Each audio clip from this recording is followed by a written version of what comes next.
이렇게 7가지를 보면은 그 질병에 대한 관리가 3가지가 있고 우리가 매일매일 해야 되는 것이 그 4가지가 있습니다. 질병 관리는 의사의 도움을 받을 수 있는 것들이에요. 그렇지만 요 4가지, 금연, 체중 조절, 운동이라든지 음식 드시는 거, 이 의사가 뒤에서 따라다니면서 매일매일 해드리기는 어렵습니다. 그러니까 본인이 적극적으로 개선시키기 위해서 노력해 주셔야 되는 것이 됩니다. 다시 보면은 여기 적혀 있는 고혈압이라든지 고지혈증, 당뇨병, 이 3가지 질병 항상 묶여 다녀요.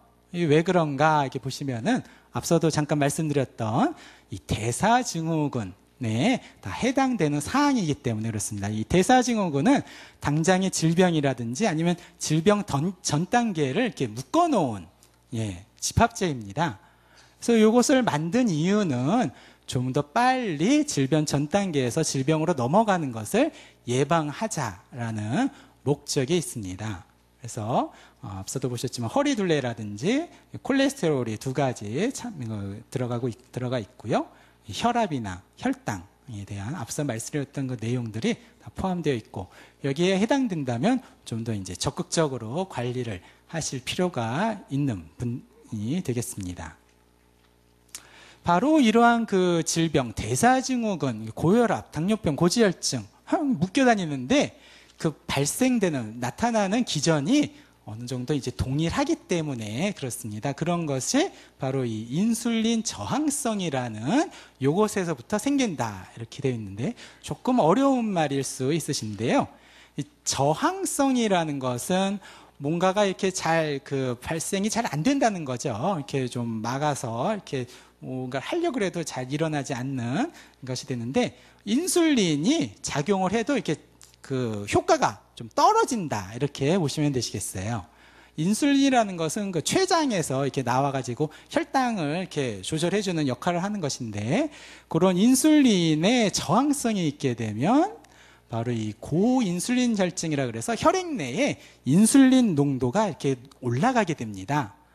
그런 일이 생기게 되면은 바로 이렇게 고혈압, 당뇨병, 동맥질환, 고지혈증, 비만과 같은 이런 질병들이 발생이 쉽다 이렇게 되어 있습니다. 그래서 이런 것을 이제 예방하는 것이 중요하신데요. 그래서 이런 것을 이제 과거에는 인슐린 저항성 증후군이다 이렇게 얘기했는데 그 전부터 이게 있었던 것이죠. 과거에 이제 성인병이라고 얘기했고요. 그 중간에 한번 이름이 바뀌었습니다. 생활습관병. 이게 생활이 잘못돼서 생기는 병이다 이렇게 봤는데 최근에는 이런 것은 이제 대사증후군이다 이렇게 보고 앞서 말씀드렸던 이 5개의 카테고리 안에 들어가게 됩니다. 인슐린 말씀드렸듯이 췌장에서 분비되는 호르몬입니다. 하는 역할은 그 포도당, 당의 저장, 소모 이런 것을 담당하게 돼요. 이 인슐린 저항성이라는 것은 말씀드렸듯이 어느 시점 인슐린이 이제 분비가 되게 되면은 그것을 이제 효과가 있어가지고 혈당을 낮춰주는 역할을 해야 되는데 그런 효과가 좀 떨어진다 이렇게 보고 일 수 있고 그런 효과를 더 내기 위해서 더 많은 양의 인슐린이 나오게 되면 이게 이제 좀 악순환으로 진행될 수가 있습니다. 보시면은 이제 밥을 먹죠. 밥을 먹습니다. 그러면 요 밥이 이제 위장으로 들어가서 혈관 내로 이제 포도당이라는 에너지의 근원인 되는 물질을 이렇게 만들어내요. 만들어내면 이게 이제 췌장에서 그 인슐린이 이렇게 싹 나와가지고 우리가 이제 간이라든지 지방 쪽에 이렇게 저장을 시켜주고요. 근육 대부분이 이제 말초 근육에서 이런 인슐린이 담당해서 포도당을 소모시켜주는 없애버리는 역할을 하게 됩니다. 근데 우리가 이제 밥을 이렇게 계속적으로 많이 먹게 되면 혈액 내의 포도당 수치도 계속적으로 올라가겠죠. 그러면 그것을 낮추고자 인슐린 분비도 많이 나오게 됩니다. 그런데 이런 효과가 계속적이면 좋겠는데 사람이라의 몸이라는 것이 굉장히 특이해서 이런 효과가 오히려 이렇게 많이 나오게 되면은 어느 시점 지나면서 이렇게 떨어진다 이렇게 되어 있어요. 그러면서 더 많이 분비하게 되고 어느 정도 장기의 기능은 제한이 있기 때문에 이상 나오게 되면 그 기능은 점점 떨어져서 제 기능을 이제 발휘하지 못하게 되는 상태에 이르게 되죠. 그래서 그 인슐린 저항성이 일어나는 원인을 봤더니만 그 유전적인 것이 있겠고요. 과식, 과음, 뭐 운동 부족이라든지 나이가 들면은 이제 기능들이 떨어지니까 생길 수 있겠고, 고혈당과 복부 비만은 원인도 되지만 결과로서도 나타나게 됩니다.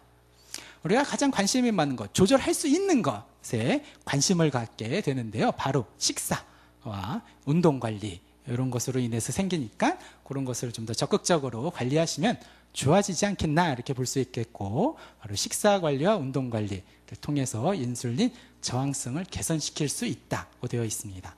그래서 제가 지금부터는 그 식사 조절을 어떻게 해야지 우리 몸속에 그 좋은 영향이 있고 이런 대사 질환을 예방할 수 있는가에 대해서 말씀드리도록 하겠습니다.